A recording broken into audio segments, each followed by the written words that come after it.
آپ کس منہ سے کہتے ہیں کہ یہ جو دہشت گردی اس کے پیچھے وردی ہے؟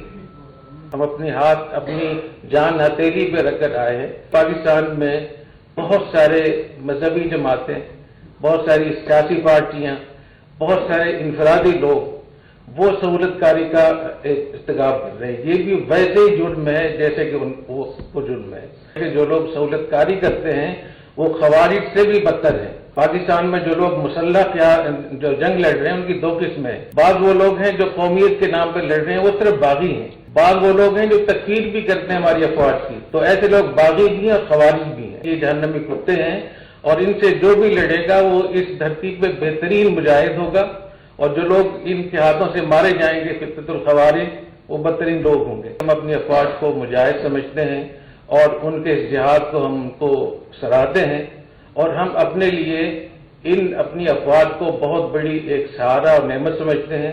جن خوارج کو ہماری فوج، ہمارے لوگ قتل کریں گے وہ بدترین مردار ہوں گے، اور اس میں اگر ہماری جان بھی جاتی ہے تو ہم اس پہ اللہ تعالیٰ کا شکر ادا کریں۔ انہوں نے باقاعدہ گریٹر افغانستان کی بھی بات چلائی ہوئی ہے، اس کے لیے انہوں نے نقشے چھاپے ہوئے ہیں، اور ان نقشوں کے مطابق آج ہم غیر قانونی طور پہ افغانستان میں بیٹھے ہوئے ہیں۔ وہ کہتے ہیں اٹک تک ہمارا ہے، اور جنگ کے دوران جو لوگ ایسی بات کرتے ہیں جس سے دشمن کو فائدہ پہنچتا ہے، یا دشمن کی جو حملہ ور ہوتے ہیں ان کو فائدہ پہنچتا ہے، یا اپنے ملک کی فوج کو نقصان ہوتا ہے، تو پوری دنیا میں ایسے شخص کو غدار کہا جاتا ہے، ایسے شخص کو باغی کہا جاتا ہے کہ یہ دشمن کو فائدہ پہنچا رہا ہے۔ چار پانچ چیزیں میں بہت صاف صاف کہنا چاہتا ہوں، کیونکہ یہ ایک جنگ ہے اور جنگ لڑنے کے لیے کلیئرٹی بہت ضروری ہے، اور خاص طور پہ خیبر پختونخوا میں ابھی تک اتنی بڑی بربادی کے باوجود لوگ سمجھ نہیں رہے کہ یہ جنگ ہے۔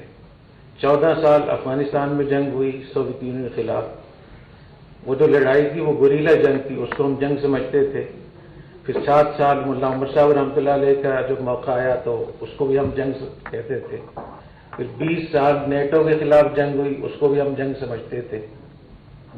اس سے زیادہ سخت جنگ آج یہاں خیبر پختونخوا اور بلوچستان میں ہو رہی ہے، تو ہم اس کو جنگ سمجھیں اور جنگ کے طور پہ لیں، اور جنگ کے دوران جو لوگ ایسی بات کرتے ہیں جس سے دشمن کو فائدہ پہنچتا ہے، یا دشمن کی جو حملہ ور ہوتے ہیں ان کو فائدہ پہنچتا ہے، یا اپنے ملک کی فوج کو نقصان ہوتا ہے، تو پوری دنیا میں ایسے شخص کو غدار کہا جاتا ہے، ایسے شخص کو باغی کہا جاتا ہے کہ یہ دشمن کو فائدہ پہنچا رہا ہے۔ ایک تو میں یہ بات کروں گا کہ یہ ایک جنگ ہے، اور جب جنگ ہوتی ہے تو جنگ کے اصول ضابط عام آلات سے الگ ہوتے ہیں۔ نمبر 2، افغانستان کی جو موجودہ حکومت ہے امارت اسلامی افغانستان، اس وقت میں باقاعدہ وہ ہم سے جنگ کر رہی ہے۔ یہ جو ہم کہہ رہے ہیں کہ فتنۃ الخوارج اور فتنۃ الہندوستان، BLA اور TTP، یہ ان کے ہرکارے اور جنگجو ہیں۔ اصل پیچھے اس کے شیخ ہبۃ اللہ صاحب ہیں، اور شیخ ہبۃ اللہ صاحب کے پیچھے اسرائیل ہے اور انڈیا ہے، اور وہ قوتیں ہیں جو پاکستان کو ایٹمی قوت سے محروم کرنا چاہتی ہیں۔ تیسری بات یہ کہ افغانستان میں 2 قسم کے نظریات پائے جاتے ہیں، ایک قومیت پرستی کا جس کو ہمارے نبی کریم صلی اللہ علیہ وسلم نے بدبودار کہا، تو انہوں نے افغانستان کی جو امارت اسلامیہ ہے، جو حکومت ہے، انہوں نے باقاعدہ گریٹر افغانستان کی بھی بات چلائی ہوئی ہے۔ اس کے لیے انہوں نے نقشے چھاپے ہوئے ہیں، اور ان نقشوں کے مطابق آج ہم غیر قانونی طور پہ افغانستان میں بیٹھے ہوئے ہیں۔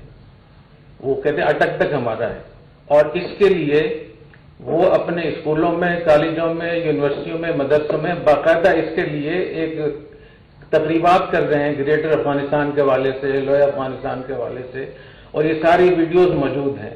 اور ان کے 4-5 وزراء جو بڑی مین سطح کے لوگ ہیں وہ باقاعدہ کہہ چکے ہیں کہ اٹک تک ہمارا افغانستان ہے۔ تو لوئر افغانستان ہو، گریٹر، اس کو انہوں نے باقاعدہ ایک مہم کے طور پہ چلایا ہوا ہے، اور نوجوان نسل کے ذہن میں وہ پاکستان کے خلاف ایک زہر بھر رہے ہیں۔ تو کیا ہمیں سمجھ میں نہیں آ رہا کہ یہ کیا کچھ ہو رہا ہے؟ اسی طریقے سے دوسرا گروپ وہاں وہ ہے جو کہتا ہے کہ خلافت اور عمارت، وہ کہتے ہیں کہ پاکستان بھی ہمارے محتاط ہے، اور پاکستان کے 37 صوبے بنا کر انہوں نے گورنر مقرر کیے ہیں، جن میں آپ شامل نہیں ہیں، نائب گورنر مقرر کیے ہیں، انتظامیہ مقرر کی ہے، ان کے باقاعدہ تشکیلات ہیں۔ 37 صوبوں کی تشکیلات ہیں، 455 عہدیدار ہیں اس میں، اور باقاعدہ وہاں سے یہ ایک مہم چلائی جا رہی ہے۔ اسی طریقے سے جتنے بھی خودکش بمبار یہاں پاکستان میں آتے ہیں، میں آپ کو وہ باتیں بتا رہا ہوں جو حقائق ہیں۔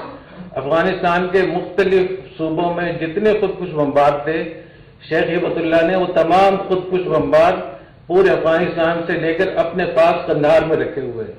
ٹی ٹی پی کو، بی ایل اے کو جہاں خودکش حملہ کرنا ہوتا ہے تو ان کو شیخ ہبت اللہ سے مزدوری لینی ہوتی ہے، وہ وہاں سے تشکیل کرتے ہیں۔